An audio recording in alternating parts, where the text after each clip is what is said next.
بسم اللہ الرحمن الرحیم۔ السلام علیکم دوستو، آج کی اس نشست میں ہم بات کریں گے انشورنس سروسز کے متعلق۔ تو چلیے بڑھتے ہیں اپنے سوال کی جانب۔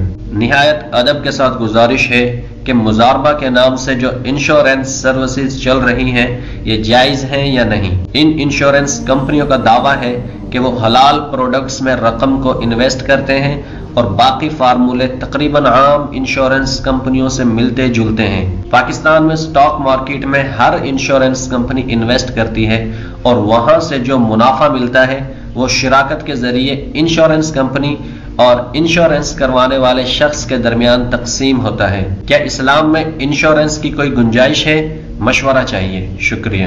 جواب: انشورنس کمپنی میں جو کچھ کاروبار ہوتا ہے اس میں سود اور قمار دونوں چیزیں پائی جاتی ہیں اور یہ دونوں چیزیں قرآن پاک میں حرام بتائی گئی ہیں۔ آپ کے پاکستان میں اسٹاک مارکیٹ میں انشورنس کمپنی جو انویسٹ کرتی ہے اگر اس کا طریقہ کار کچھ الگ ہو تو اپنے وہاں کے مقامی علماء کرام سے دریافت فرما لیں۔ واللہ اعلم۔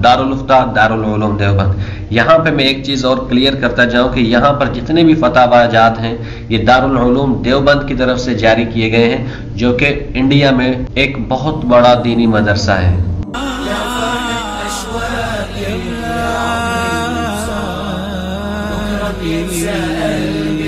كل أيام الصلاة